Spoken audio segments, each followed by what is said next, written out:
Good evening friends, कैसे हो आप लोग। I hope you are well and taking the enjoy of the study. हमने इससे पहले लास्ट लेक्चर में पढ़ा था भारत की महत्वपूर्ण झीलें और जलप्रपात। आज हम शुरू करने जा रहे हैं भारत के मानसून की क्रियाविधि।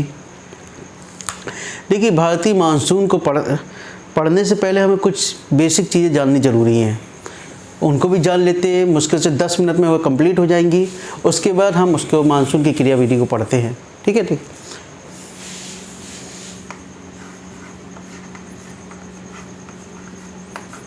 भारत का monsoon.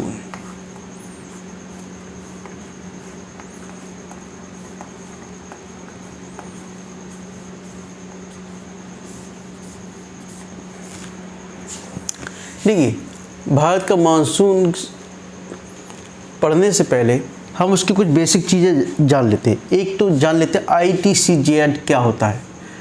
ITCZ inter tropical conversion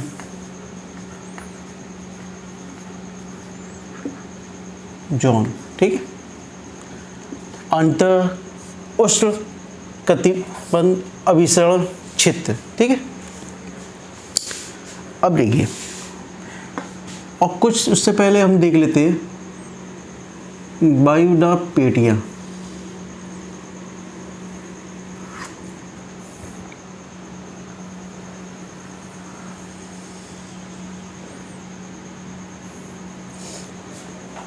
वायुदाब पेटियों के संदर्भ में देख लेते हैं हम। देखिए, एक है आपका 0 डिग्री अक्षांश।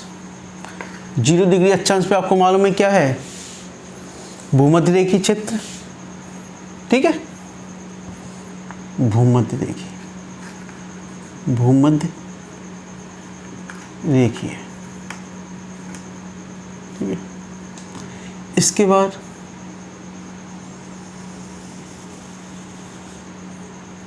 थोड़ा कम ले लेते हैं,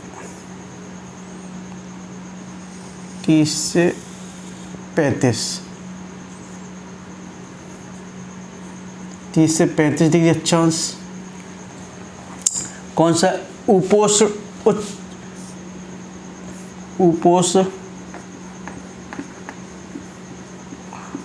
उच्च वायुदाब की पेटी, उच्च वायुदाब की पेटी। ठीक है। यहाँ भी होगा 30 से 35 के मध्य, 30 से 35। ठीक है। इसके बाद 60 से 65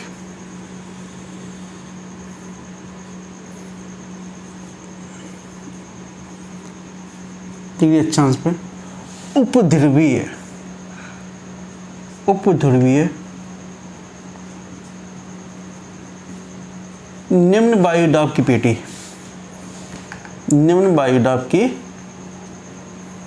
पेटी। ठीक है। इसके ऊपर 90 पे क्या होता है, ध्रुवीय उच्च वायुदाब की पेटी, ध्रुवीय उच्च वायुदाब की पेटी, वायुदाब की पेटी। इसी प्रकार से यहाँ नीचे भी यही रहेगा, 60 से 65 और 90। ठीक है। लेकिन ये आपको मालूम कैसे पड़ा कि ये यहाँ पे हाई प्रेशर आएगा, यहाँ लो प्रेशर आएगा और यहाँ पर पुनः हाई प्रेशर आएगा। ठीक है।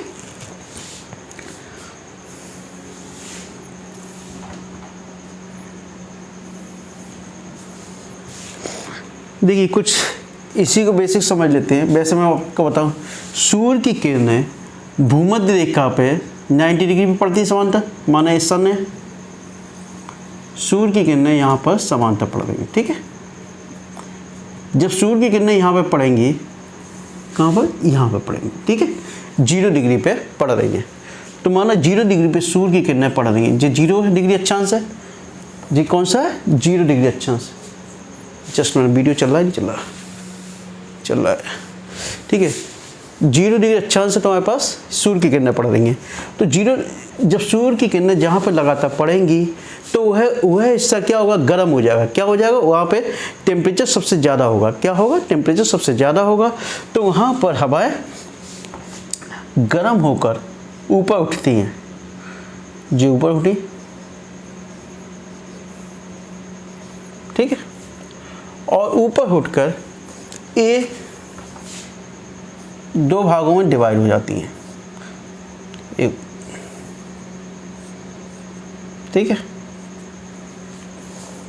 डिवाइड होकर ये 30 डिग्री, दोनों ओर 30 डिग्री पे नीचे उतरती है।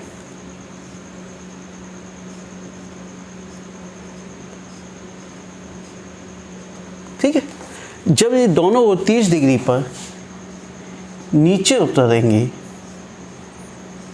देखो 0 डिग्री पर क्या हुआ, टेम्परेचर सीधे, यानी सनलाइट सीधे पड़ रही है। जब सनलाइट सीधे पड़ रही है तो क्या होगा, जैसा क्या बहुत ज़्यादा हीट हो गया, गर्म हो गया। गर्म होने के बाद क्या होगा, इसमें जो धरातल की वायु होगी वो गर्म होकर ऊपर उठने लगेगी। ऊपर उठेगी तो क्या होगा, इसके बाद ऊपर जाकर ये 2 भागों में डिवाइड हो जाएगी और पुनः वह धरातल पर नीचे उतरेगी।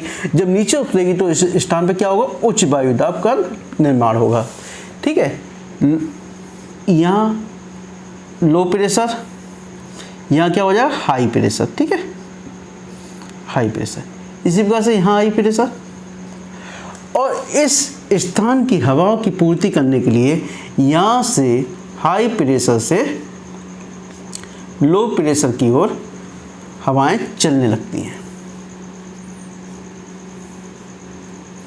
ठीक है, इसी प्रकार से 60 डिग्री पे,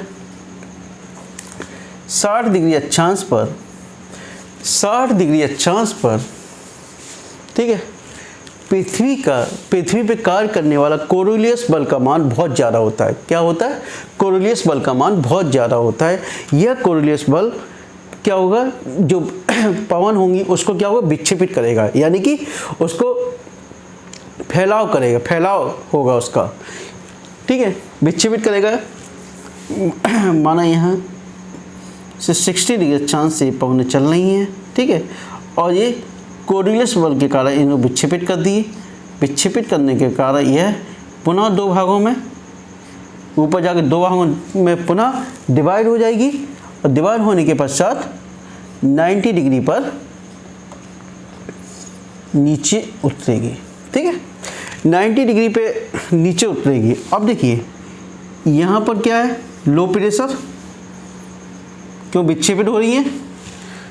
ठीक है, लो प्रेशर है, और यहाँ हाई प्रेशर।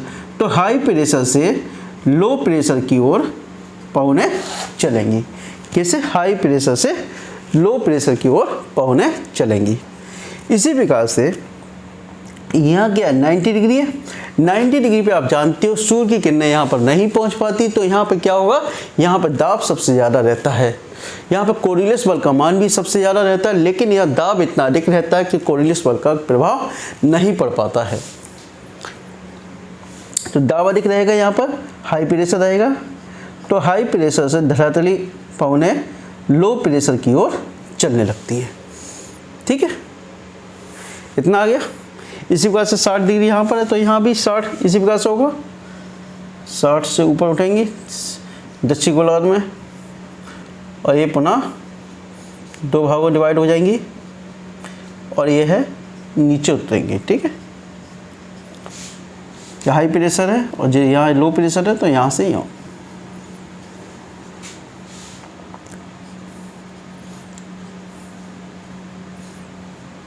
ये 90 पे हाई प्रेशर।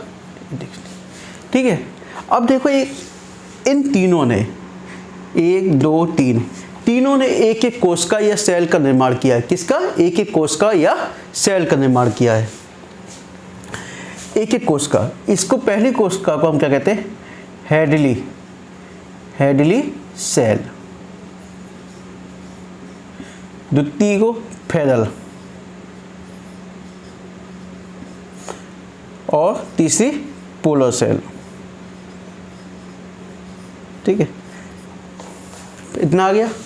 अब देखिए 0 डिग्री पे क्या है तुम्हारे पास, लो प्रेशर है, और 30 पे क्या, हाई प्रेशर। जब हाई प्रेशर पे होगा, ठीक है, अब थोड़ा फेरल के नियम भी पढ़ लो। फेरल के नियम के अनुसार उच्च वायुदाब से निम्न वायुदाब की ओर जब पवनें गतिमान होंगी तो उत्तरी गोलार्ध में दाईं ओर और दक्षिणी गोलार्ध में बाईं ओर की ओर विस्थापित होंगी। ठीक है, याद रखिए, उत्तरी गोलार्ध में दाईं ओर और जबकि दक्षिणी गोलार्ध में कैसी, बाईं ओर। अब 30 डिग्री पे क्या, हाई प्रेशर है। ठीक है, तो हाई प्रेशर से जब आएंगी तो हाई प्रेशर क्या होगा, दाईं ओर राइट हैंड पे यही तो होगा, ये दाईं हो गया। ठीक है,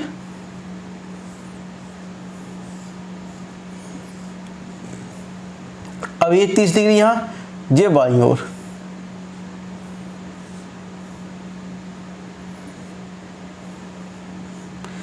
लेकिन इससे इन दोनों के मध्य में 5 डिग्री नॉर्थ और 5 डिग्री साउथ के मध्य में एक डोलड्रम क्षेत्र पाया जाता है। डोलड्रम,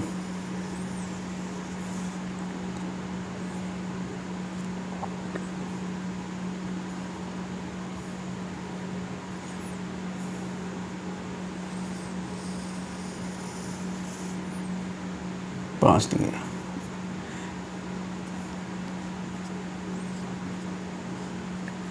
इस डोलड्रम क्षेत्र में हवाएं केवल लंबवत रहती हैं। कैसी रहती है, लंबवत, परपेंडिकुलर हवाएं रहेंगी, ना कि हॉरिजॉन्टल। जब परपेंडिकुलर हवाएं रहती हैं तो ये हवाएं ऊपर उठकर संघनन के पश्चात वर्षा करती रहती हैं। क्या करती हैं, वर्षा करती हैं संघनन के पश्चात। ठीक है, यानी कि ये हवाएं यहाँ से लगातार बस सूर्य की लंबवत कितने यहाँ पड़ेंगी, जब हवाएं उठेंगी, लेकिन इसमें समांतर पवनें नहीं होती हैं, और यही कारण है कि यहाँ पर वर्षा होती रहती है भूमध्यरेखीय क्षेत्रों में। ठीक है, अब देखिए ये 30 से 60 डिग्री हो गया। अब 60 से 65 डिग्री पे देख लीजिए, 30 पे हाई है, ये 30 दाईं ओर। ठीक है, 30 पे हाई प्रेशर है तो दाईं ओर क्या होगा, राइट हैंड पे। अब 60 पे हाई है तो 60 से क्या हो जाएगा, ऊपर से नीचे की ओर। ठीक है, इसी प्रकार 30 है, इसका बाईं ओर देख लीजिए, लेफ्ट हैंड,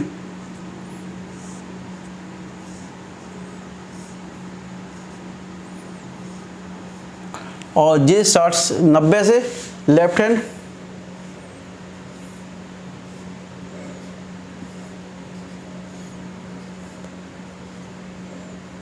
ठीक है, अब देखिए इन 9 पेटियों के मध्य में, प्रत्येक पेटी के मध्य में जो पवनें गति करती हैं उनको एक नाम दे दिया गया है। 0 से 30 डिग्री अक्षांश के मध्य में जो पवनें गति करती हैं वो कौन सी होती है, ट्रेड विंड्स। ट्रेड, व्यापारिक पवनें जिसको बोलते हैं, ट्रेड विंड्स। ठीक है, 0 से 30 के मध्य में। ठीक है, और 30 से 60 के मध्य में वेस्टर्न, जिसको पछुआ पवन बोलते हैं।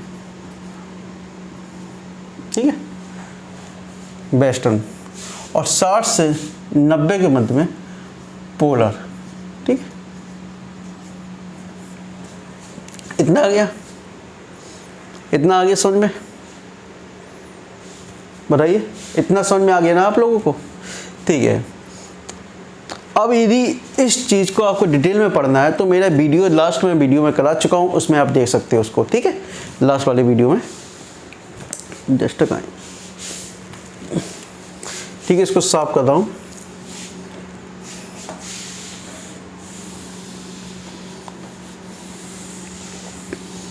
अब इस पे आ जाइए, ITCZ। ITCZ क्या होता है, ठीक है। ITCZ वह क्षेत्र होता है, समझ लो, ITCZ वह क्षेत्र होता है जो सदैव गर्म रहता है, ठीक है। वहाँ पे जो पवनें होंगी वो कैसी होंगी, लंबवत होंगी, यानी कि सब वह हमेशा गर्म क्षेत्र होगा, सबसे ज़्यादा गर्म होगा। और वहाँ पे जो वेव्स होंगी कैसी, वो तरंगे, वो पवनें होंगी, वो कैसी गति करेंगी, लंबवत रूप, ठीक है। और उस क्षेत्र में आप उस क्षेत्र में के दोनों ओर से आने वाली पवनें, माना देखिए 0 डिग्री, यहाँ सूर्य की किरणें लंबवत पड़ रही हैं, ठीक है। तो ये कैसा होता है, कैसा होता है, ये चित्र कैसा है,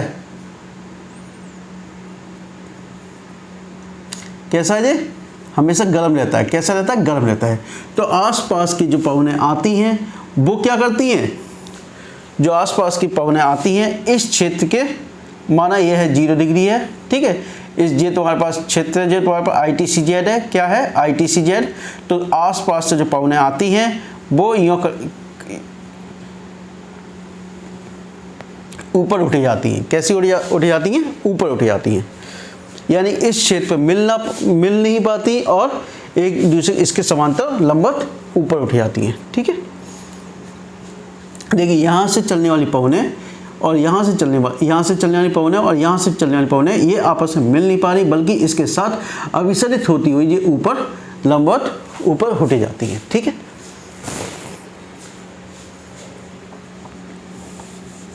तो समझ में आ गया, यानी कि यह अत्यधिक तापमान का क्षेत्र होता है, जहाँ पे आसपास की आने वाली तरंगें इस क्षेत्र में प्रवेश ना करके इसके समांतर लंबवत उठ जाती हैं, ठीक है। ये 0 है तो यहाँ करके यहाँ ऊपर उठ जाएंगी, ठीक है।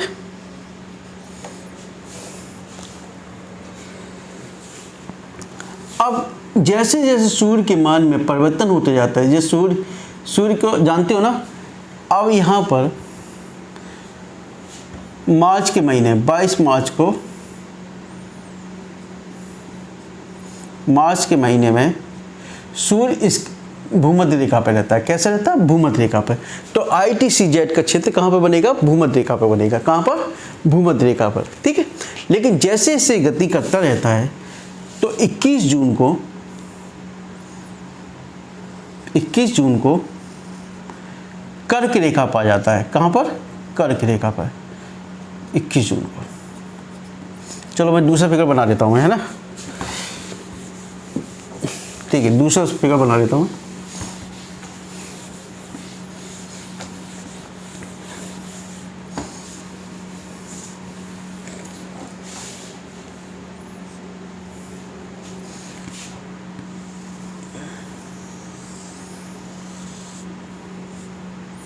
जी 0,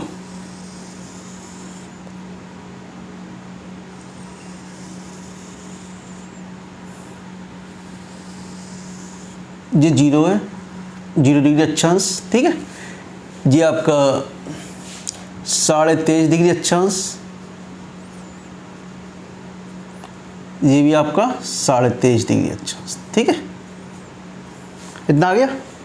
अब 23.5 डिग्री अक्षांश है आपका, तो यहाँ पे क्या, कर्क रेखा है ना, कर्क रेखा क्या है, कर्क रेखा ये आपकी। और ये कौन सी रेखा है, मकर रेखा।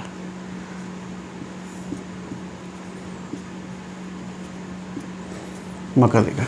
और ये आपकी कौन सी, भूमध्य रेखा, भूमध्य।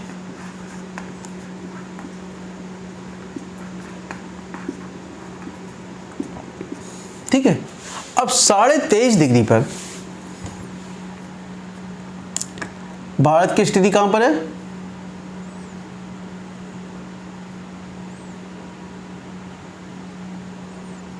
ठीक है।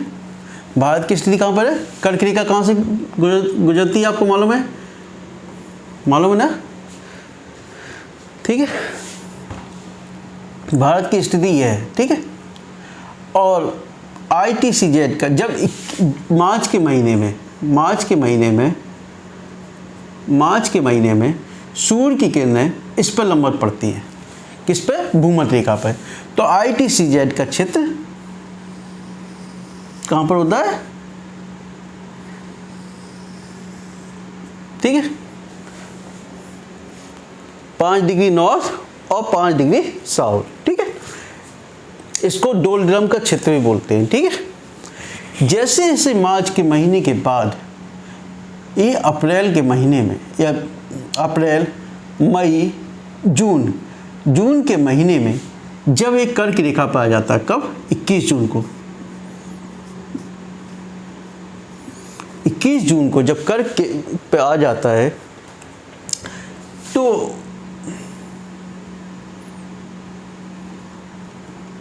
फिर क्या होता है?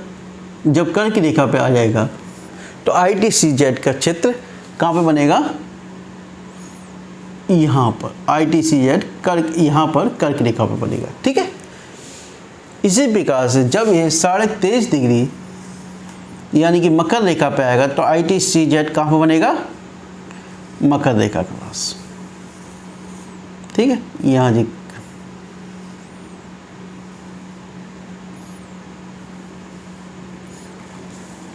यानी कि ITCZ का विस्थापन 0 से 30 डिग्री नॉर्थ तक और 0 से 30 डिग्री साउथ तक उसका विस्थापन होता है।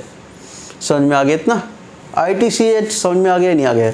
यानी कि वह क्षेत्र जहाँ तापमान अधिक रहता है और उस क्षेत्र में आमने सामने से आने वाली वायु क्या होता है? अभिसरित होकर ऊपर उठ जाती है, यानी मिल नहीं पाती बल्कि यह ऊपर उठ जाती है। ठीक है, ITCZ हो गया आपका।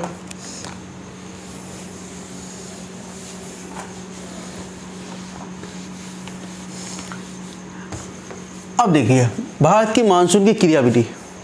भारत की मानसून की क्रियाविधि के संदर्भ में हेली महोदय ने एक संकल्पना दी थी जिसको बोलते तापीय संकल्पना। हेली महोदय के अनुसार,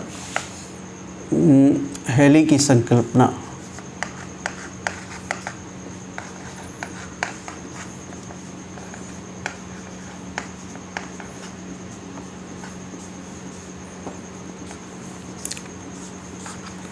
हेली महोदय ने बताया कि गर्मी के महीने में स्थल भाग शीघ्र गर्म हो जाता है तथा सागरीय भाग यानी समुद्री भाग देर में गर्म होता है। इसका मेन रीजन क्या है? आप लोग जानते हो समुद्र में क्या होता है? जल होता है और स्थली क्या होता है? सॉलिड होता है। तो क्या होगा? आप लोग देखते हो गर्मी के महीने में क्या होता है? आपके स्थल भाग क्या जल्दी गर्म हो जाएगा और समुद्री भाग देर में गर्म होता है। ठीक है, इतना याद रखिए। गर्मी के यानी कि स्थली भाग जल्दी गर्म,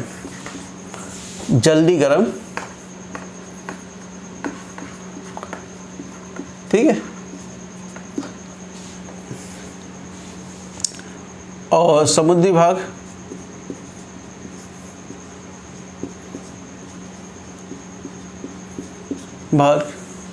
देर में गर्म होता है। ठीक है,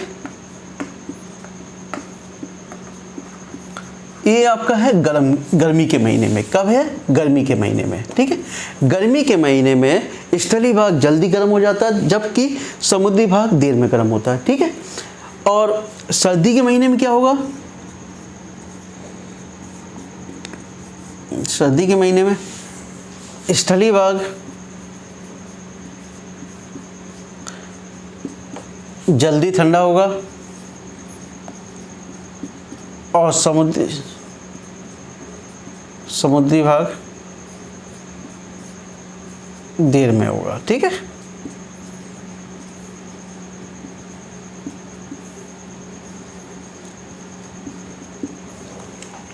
देर में ठंडा होगा। ठीक है, इतना आ गया ना। अब देखिए इतना पॉइंट याद रखिए, उसके बाद में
अच्छा तो नहीं हो रहा, ठीक है।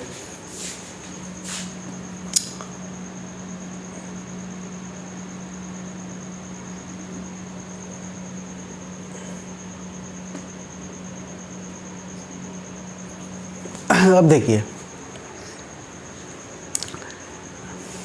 इसमें, देखिए कर्क की रेखा ये आपकी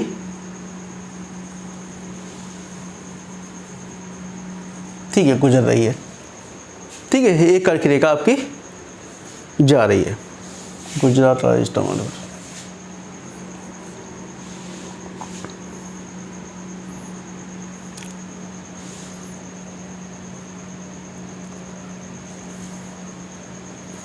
अब गर्मी के महीने में देख लेते हैं, अब जून का महीना देख लेते हैं हम। जून के महीने में देख लेते हैं हम। जून के महीने में स्थली भाग कौन सा आपका, यही तो भाग है। ये आपका जल्दी हीट हो गया, कैसा हो गया, हीट हो गया, गर्म हो गया, ठीक है, हीट हो गया, ठीक है। यानी गर्मी के महीने में ये भाग आपका जल्दी गर्म हो गया। जब ये गर्म हो जाएगा तो ये क्षेत्र गर्म होकर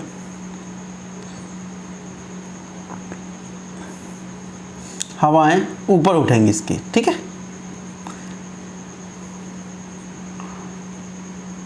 और यह निम्न वायुदाब का क्षेत्र बन जाएगा। जब निम्न वायुदाब का क्षेत्रफल यह बन जाएगा तो हवाएं क्या होगी, गर्म होकर ऊपर उठेंगी। क्या होंगी, गर्म होकर ऊपर उठेंगी। जबकि इसके हिंद महासागर, इधर क्या है, अरब सागर और जब बंगाल की खाड़ी, ठीक है, और पूरे हिंद महासागर है। हिंद महासागर का जल कैसा होगा, ठंडा होगा। कैसा होगा, इसकी अपेक्षा कैसा होगा, ठंडा होगा। तो जब यह ठंडा होगा, ये भाग कैसा होगा, ठंडा।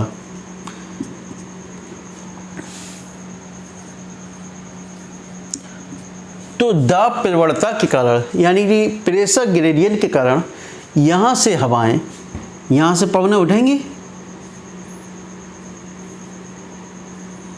ठीक है, पवनें उठेंगी।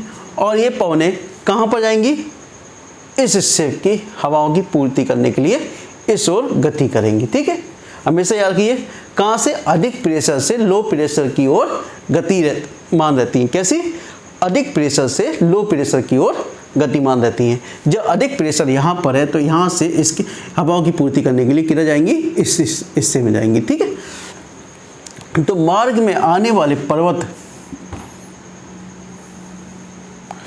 पठार, यानी मार्ग में आने वाले पर्वत और पठारों के द्वारा क्या टकराकर क्या करेंगी, टकरा के जो ऊपर उठेंगी, ऊपर उठने के पश्चात उसमें संघनन होगा। संघनन होने के पश्चात क्या होगा, वर्षा होगी, ठीक है। यानी कि जब हवाएं गतिमान है, आपको मालूम होना चाहिए, ये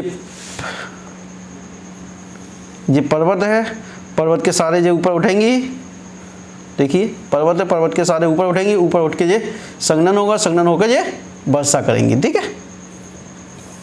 इतना आ गया, क्या करेंगी, वर्षा करेंगी, ठीक है। लेकिन ये चीज समझ में आ गई ना आपके। अब देखिए,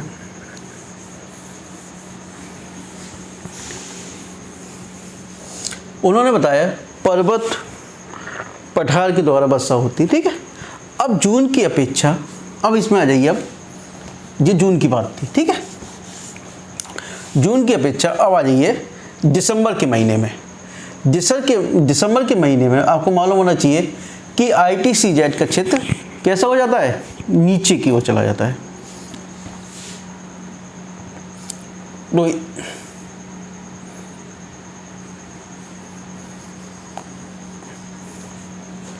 सूर्य कहां पर आएगा आपका, यहां पर मकर रेखा के पास। कहां पर आएगा, मकर रेखा के पास। जब मकर रेखा के पास आएगा तो ये दक्षिणी भाग उसका क्या होगा, गर्म होगा, जबकि उत्तरी भाग उसका ठंडा होगा। जब उत्तरी भाग ठंडा होगा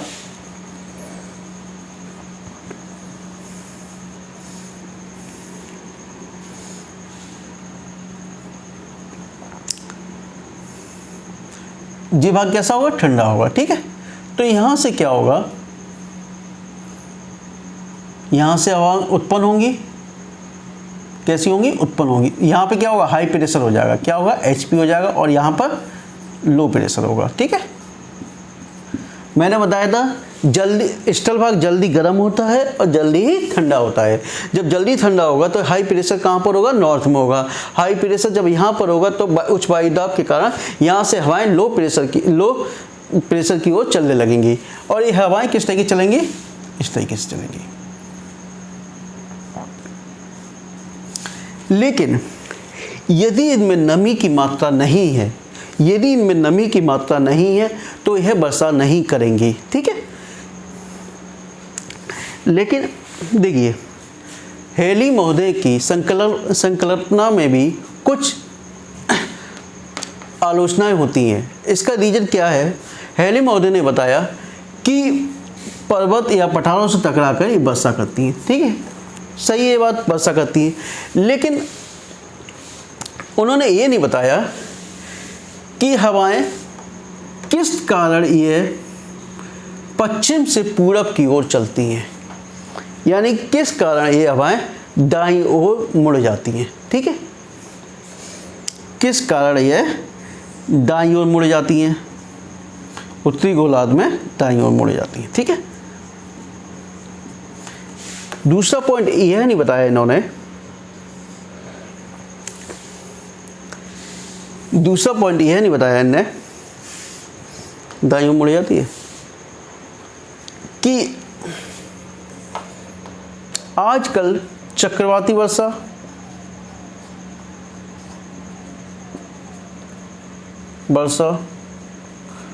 समूहनी वर्षा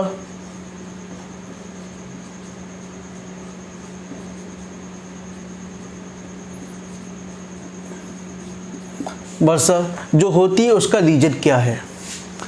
केवल पर्वत या पठारों के द्वारा जो वर्षा हो रही है उसके संदर्भ में तो उन्होंने बताया, लेकिन जो चक्रवाती और समूहनी वर्षा हो रही है उसके संदर्भ में इन्होंने कुछ भी नहीं बताया। ठीक है, तो इसी आलोचना के कारण नवीन संकल्पनाओं का जन्म हुआ।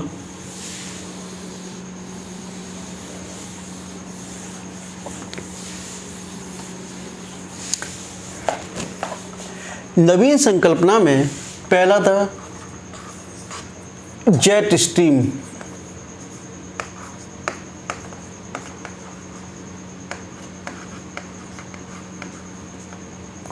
दूसरा तिब्बत का पठार,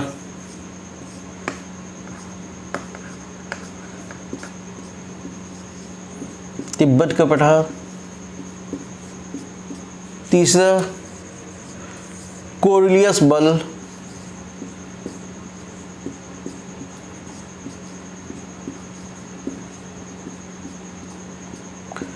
कोरिलियस बल व पवनों की दिशा, पवनों की दिशा। ठीक है,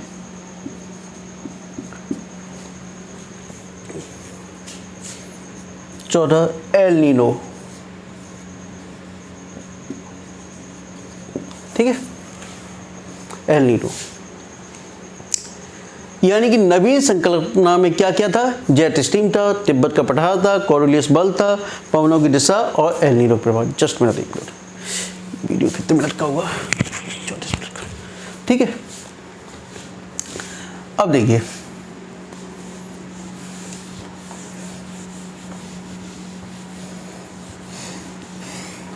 जेट स्ट्रीम के बारे में तो जानते हो। देखो जेट स्ट्रीम क्या होता है, क्या होती हैं, ऊपरी क्षोभ सीमा में पश्चिम से पूरब की ओर चलने वाली ये पवनें होती हैं, जिनका वेग देखो ऊपरी क्षोभ सीमा में 6 से 12 किलोमीटर की ऊंचाई पर, 6 से ऊपरी क्षोभ सीमा में 6 से 12 किलोमीटर की ऊंचाई पर पश्चिम से पूरब की ओर चलने वाली ये पवनें होती हैं। ठीक है, आपसे पूछे जेट स्ट्रीम क्या होती हैं, यानी ऊपरी क्षोभ सीमा में 6 से 12 किलोमीटर की ऊंचाई पर 30 से 80 किलोमीटर प्रति आवर के वेग से पश्चिम से पूरब की ओर चलने वाली पवनें होती हैं।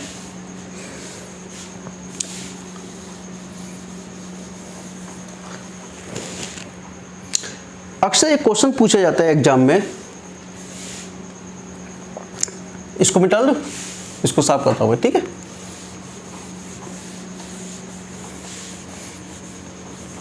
देखिए अब मैं तुम्हें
देखिए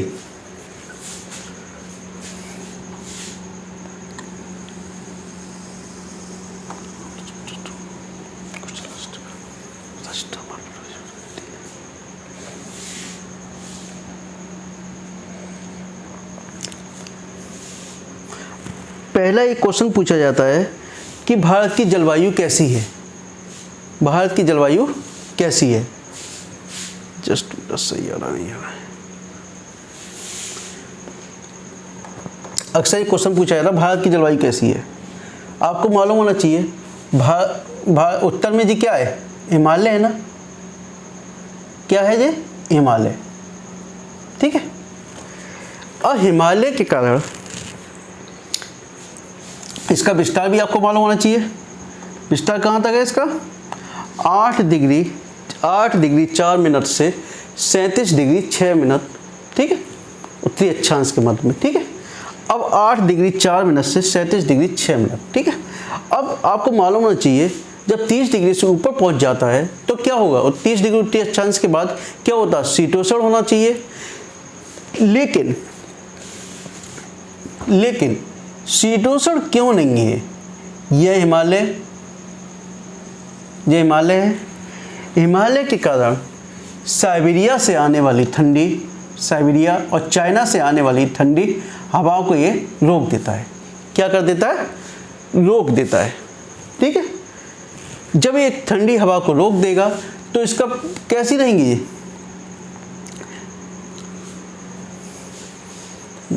ITCZ का प्रभाव है इसका, 21 जून को ITCZ का प्रभाव रहेगा। और यह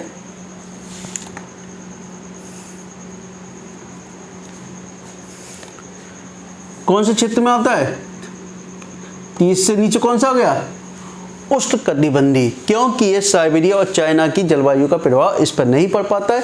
ये इस कारण यह कौन सा है, उष्णकटिबंधीय क्षेत्र, ठीक है।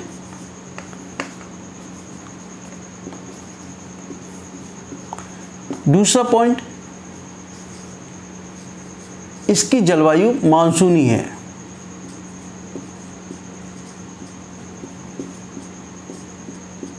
क्योंकि ऋतुओं के अनुसार इसकी पवनों की दिशा में परिवर्तन होता रहता है।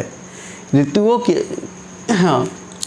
के अनुसार इनकी पवनों की दिशा में परिवर्तन होता रहता है। आपको मालूम है कि ग्रीष्म काल में दक्षिण पश्चिम मानसून के द्वारा वर्षा होती है, जबकि शीत ऋतु में उत्तर पूर्वी पवनों के द्वारा वर्षा होती है, ठीक है। अब देख लीजिए,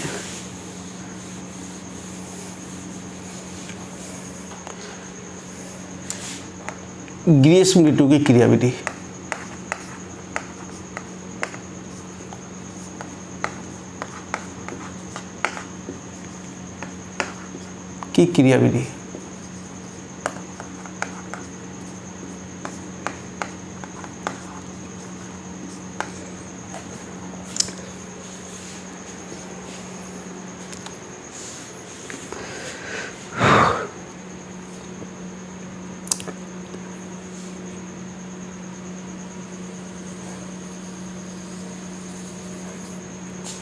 मार्च के महीने में आपका सूर्य कहाँ था, यहाँ पर था ना।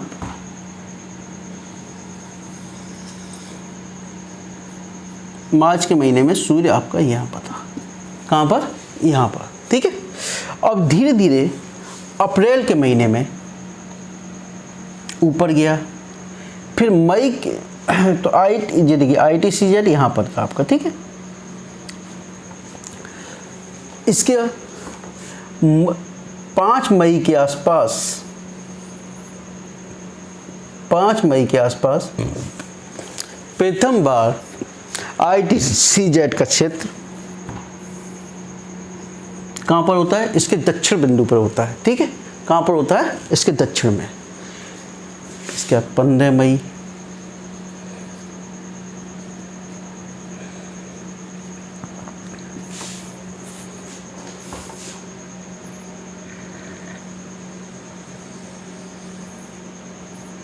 पच्चीस मई,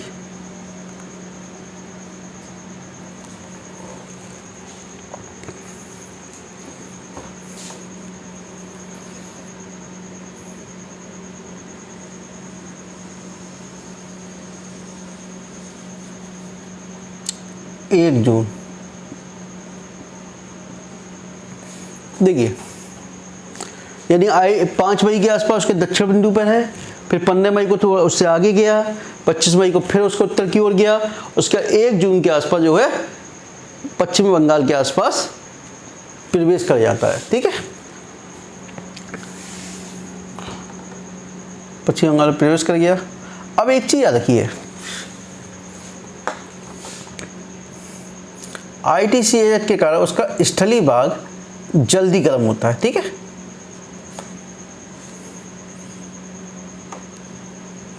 कैसे गर्म होता है, स्थलीय भाग जल्दी गर्म होता है।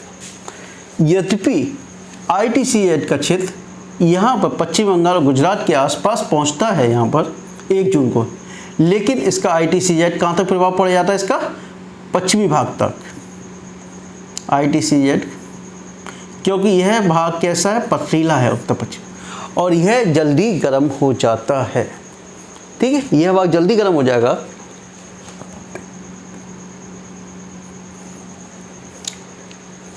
जल्दी गर्म होने के कारण इस स्थान पे हवाओं की पूर्ति करने के लिए क्या होगा, हवाएं यहाँ से चलेंगी, कहाँ से चलेंगी, यहाँ से चलेंगी। हेलीबॉडी ने यही तो बताया था, हवा यहाँ से चलती है ना। अब एक चीज़ और देखिए, मई, अप्रैल, मई में जब प्रथम बार यहाँ पर ITCZ का क्षेत्र बनता है तो यहाँ वर्षा भी होती है। कभी क्या होती है, वर्षा भी। यदि इन पवनों में नमी है तो मई के महीने में भी वर्षा इसके दक्षिणतम बिंदु पर होती है।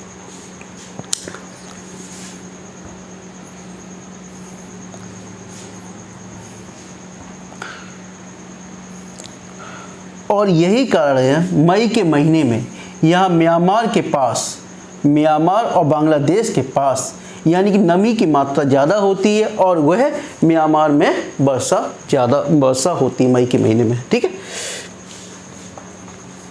5 मई, 21 मई, देखिए 1 जून को जब यह इसमें प्रवेश करता है पश्चिमी बंगाल के पास ITCZ का क्षेत्र, तो मानसून सर्वप्रथम 1 जून को यहाँ पर टकराता है उसके दक्षिणतम बिंदु पर। अब ये बताइए किस तरीके से। इतना आया समझ में। अब देखिए अप्रैल और मई के महीने में जब ITCZ का क्षेत्र इसके दक्षिणतम बिंदु पर आता है। कहाँ, दक्षिणतम बिंदु पर। जब ITCZ का क्षेत्र इसके दक्षिणतम बिंदु पर आता है तो आपको मालूम होना चाहिए समुद्री भाग की अपेक्षा उसका पथरीला भाग जल्दी गर्म होता है, ठीक है। इस जल्दी गर्म होने के कारण लो प्रेशर इसके भाग में प्रवेश करने लगता। लो प्रेशर क्या होगा, इसके ऊपर तक बनेगा तो उसकी हवाओं की पूर्ति करने के लिए इसमें हवाएं चलेगी, लेकिन उस समय नमी की मात्रा अधिक नहीं होती।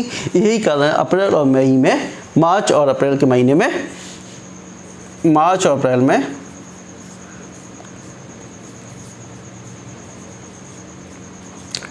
धूल भरी आंधियां चलती हैं।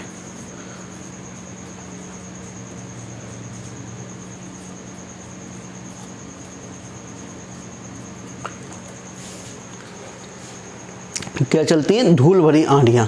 क्योंकि ITCZ का क्षेत्र इतना प्रबल नहीं होता है कि उसमें नमी युक्त पवनों को अपनी ओर आकर्षित कर पाए। ठीक है,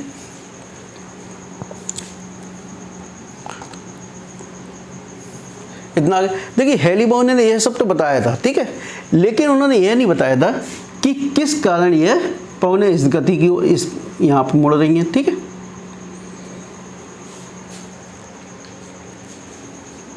अब इसी में देखिए जेट स्ट्रीम की थोड़ी संकल्पना देख लेते हैं। इसी में जेट स्ट्रीम तिब्बत के पठार, तिब्बत, मध्य एशिया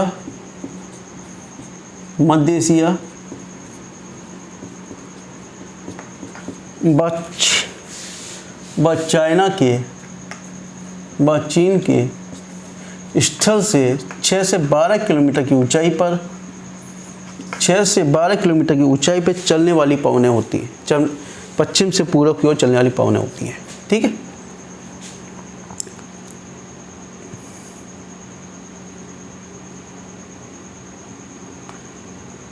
लेकिन जब ITCZ का क्षेत्र इस 21 जून को यहाँ पर प्रवेश कर जाता है, 21 जून को इस क्षेत्र में प्रवेश कर जाता है, ITCZ क्या होगा? 21 जून को इस क्षेत्र में प्रवेश कर जाएगा, तो क्या होगा? इसके जो जेट स्ट्रीम पवन है, देखो जेट स्ट्रीम तो हमारे पास है,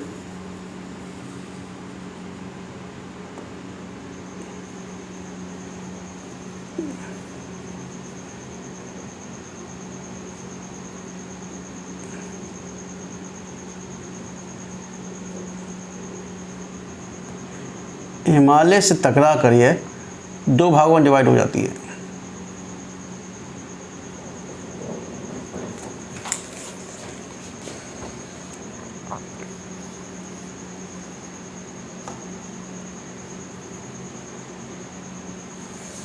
देखिए हिमालय से टकराकर तिब्बत, मध्य एशिया व चीन की ओर प्रवाहित होने वाली 6 से 12 किलोमीटर की ऊंचाई पर प्रवाहित होने वाली पवनें होती हैं। ठीक है, पश्चिम से ओर जब हिमालय से टकराकर ये 2 भागों में डिवाइड हो जाती है, एक शाखा उसकी दक्षिणी शाखा होती है, दूसरी शाखा उसकी उत्तरी शाखा होती है, पूरब की ओर पहुंच जाती है। ठीक है, लेकिन गर्मी के महीने में इसका विस्तार कहाँ ऊपर तक होता जाता है, तो इसका प्रभाव कम तक होता जाता है, कम होता जाएगा। कैसा होता जाएगा? कम होता जाएगा। ठीक है, जब इसका प्रभाव कम होगा तो यह यहाँ से लुप्त होती जाएंगी। ठीक है, गायब हो जाएंगी, एक तरह से क्या हो जाएंगी? गायब हो जाएंगी। ठीक है, गायब हो जाएंगी। और यहाँ क्या है? तिब्बत का पठार। ये सब क्या है? तिब्बत का पठार है पूरा। आपको मालूम होनी चाहिए तिब्बत की पठार क्या होगा? जब सूर्य की किरणें इस पर पड़ेंगी, तिब्बत का पठार क्या होगा? गर्म हो जाएगा। क्या होगा? तिब्बत का पठार गर्म होगा। तिब्बत का पठार जब गर्म होगा तो यह क्या होगा? देखो तिब्बत का पठार गर्म हुआ तो ये हवाएं ऊपर उठी, हवाएं ऊपर उठेंगी। ऊपर उठकर क्या होगा? यहाँ पे क्या हो? हाई प्रेशर हो जाएगा। ऊपर क्या होगा? हाई प्रेशर होगा। क्या होगा? High pressure. हाई प्रेशर होगा तो यहाँ क्या होगा? पृथ्वी चक्रवात की कंडीशन उत्पन्न होगी। कौन सी? पृथ्वी चक्रवात की एंटी साइक्लोन कंडीशन उत्पन्न होगी। और आपको मालूम होना चाहिए कि फेरल के नियम के अनुसार एंटी साइक्लोन अपनी दाईं ओर मुड़ता है। कैसे? दाईं ओर। ये दाईं ओर मुड़ेंगे और दाईं ओर मुड़ते हुए कलकत्ता, बंगलौर, देखिए कलकत्ता, बंगलौर होते हुए यहाँ पर मेडागास्कर के पास उतरती हैं। कहाँ पर? मेडागास्कर के पास। यहाँ अफ्रीका के पास है ना मेडागास्कर।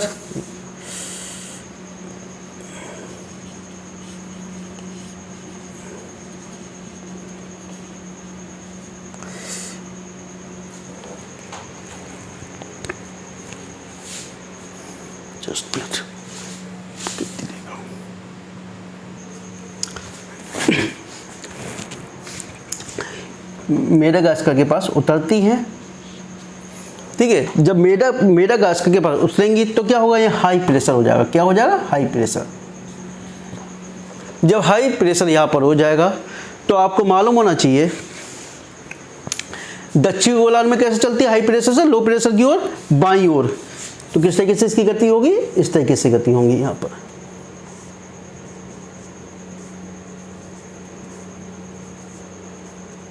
ठीक है। लेकिन फेरल के नियम के अनुसार उत्तरी गोलार्ध में कैसे मुड़े जाती हैं, दाईं ओर। यहां पर ये कैसे मुड़ेंगी, दाईं ओर।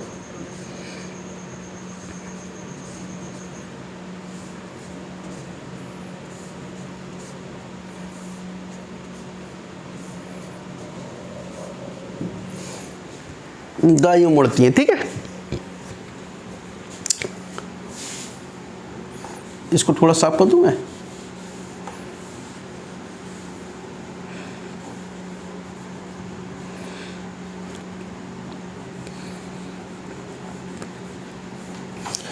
जब यह दक्षिण के बिंदु से टकराती है तो ये दो शाखाओं में डिवाइड हो जाती है। कैसे, दो शाखाओं में डिवाइड हो जाती है। एक शाखा अरब सागर के नाम से जानी जाती है, अरब सागर। दूसरी शाखा बंगाल की खाड़ी की।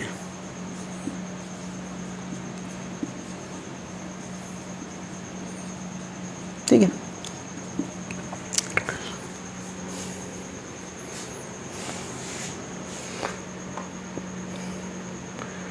यह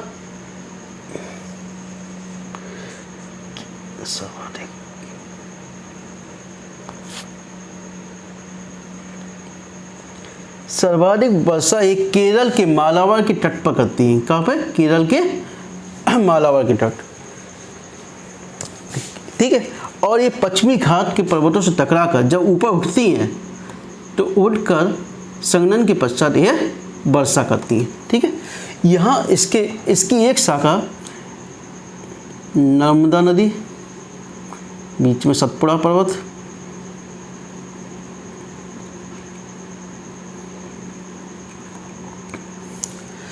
नर्मदा और तापी की भ्रंश घाटियों पर प्रवेश करके प्रायद्वीपीय भारत में भी यह गति वर्षा करती है। और यह सतपुड़ा के अमरकंटक पर्वत तक वर्षा करती है, ठीक है। अब इसकी एक शाखा देखिए 15 जुलाई यानी 1 जून को प्रवेश किया, 15 जुलाई तक यह पूरे भारत में फैल जाता है।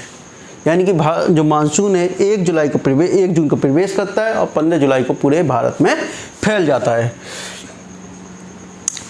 अब यहाँ पर आपका मांडव और गिर दो पर्वत चोटियाँ हैं जिससे टकराती हैं और टकराने के पश्चात बरसात करती हैं, ठीक है। इसके पश्चात ये इसके समांतर होते हुए यहाँ देखिए, यहाँ गुजरात की गिर और मांडव, सौराष्ट्र के गिर और मांडव से टकराकर इस क्षेत्र में तो वर्षा होती है, लेकिन इसका पूरी पश्चिमी भाग कैसा रह जाता है, सूखा रह जाता है। यानी गुजरात का कुछ भाग इसी कारण सूखा रह जाता है, क्योंकि गिर और मांडव की पहाड़ी से टकरा के तो बरसात होती है, लेकिन उसके कुछ भाग में सूखा रह जाता है। और ये इसके समांतर होते हुए यह गुरु शिखर पर्वत पर तो वर्षा करती हैं, और उसके समांतर जब इसके समांतर निकल जाती हैं तो अरावली पर्वत के समांतर निकल जाने के पश्चात ये समांतर हो जाती हैं, जिस कारण यह क्षेत्र सूखा रह जाता है, राजस्थान वाला क्षेत्र सूखा रह जाता है। और जैसे जैसे पूर्व पश्चिम की ओर बढ़ती जाती है, इसकी मात्रा में कमी आती रहती है, क्योंकि इसकी इनमें नमी की मात्रा कम होती जाती है, ठीक है।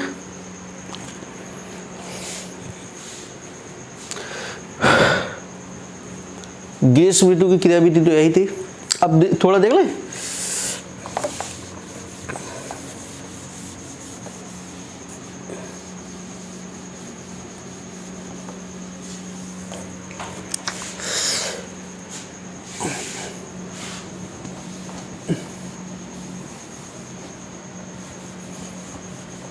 शीत ऋतु की क्रियाविधि।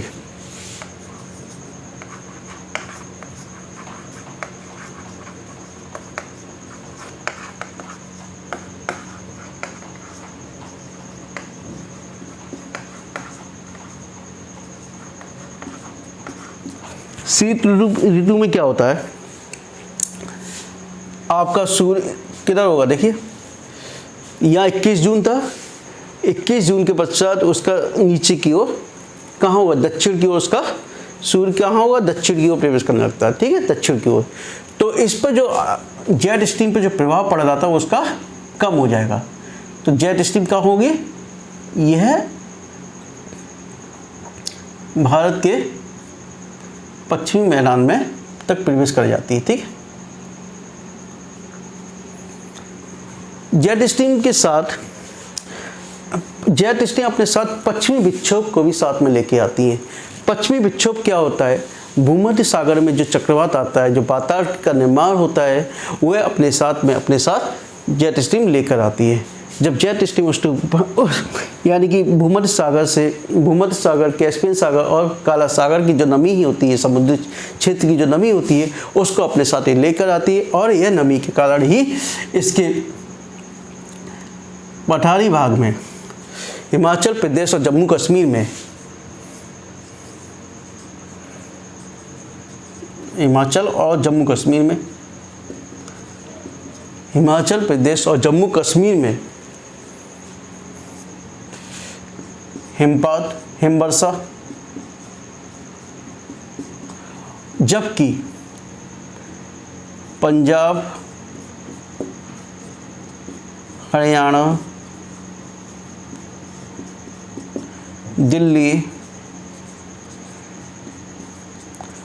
पंजाब, हरियाणा और दिल्ली, यहाँ तक कि नमी की मात्रा अधिक है, तो बिहार तक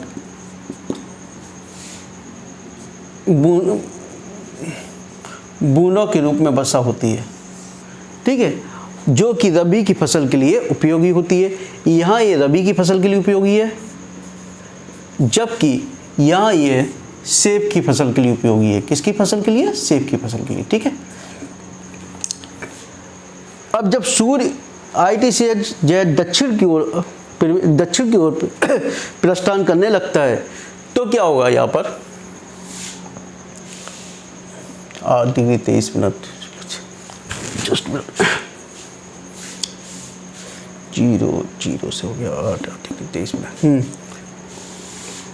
तो आपको मालूम होना चाहिए 0 से 30 तक कौन सी पवन चलती है, ट्रेड विंड्स चलती। कौन सी, ट्रेड विंड्स, यानी उत्तर पूर्वी,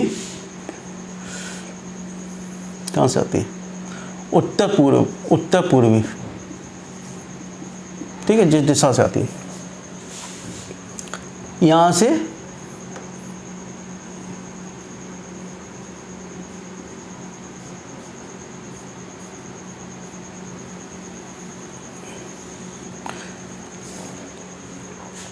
ये ट्रेड विंड्स कैसी होती है, समांतर चलती हैं। यहाँ पर इसकी नमी की मात्रा, इसमें नमी की मात्रा नहीं है, लेकिन बंगाल की खाड़ी से नमी की मात्रा प्राप्त कर लेती हैं और ये कोरोमंडल तट पर वर्षा करती हैं। यानी कि शीत ऋतु में उत्तर पूर्वी व्यापारिक पवनों के द्वारा वर्षा होती है। ये क्या, इसके कोरोमंडल तट पर उसकी वर्षा होती है और यह उत्तर पश्चिम भागों में होती है। इसका बीच का क्षेत्र देखिए, प्रायद्वीप भारत से यहाँ तक हुई आपकी, और ये कोरोमंडल, यहाँ बीच का क्षेत्र क्या होगा, सूखा रह जाता है। अरे नेक्स्ट वीडियो में बताएंगे इसको, बंगाल की खाड़ी। चलिए नेक्स्ट वीडियो में आपको बताऊंगा बंगाल की खाड़ी और एल नीनो प्रभाव, ठीक है। काफ़ी टाइम हो गया आज। नेक्स्ट वीडियो बंगाल की खाड़ी की शाखा और एल नीनो प्रभाव, ठीक है।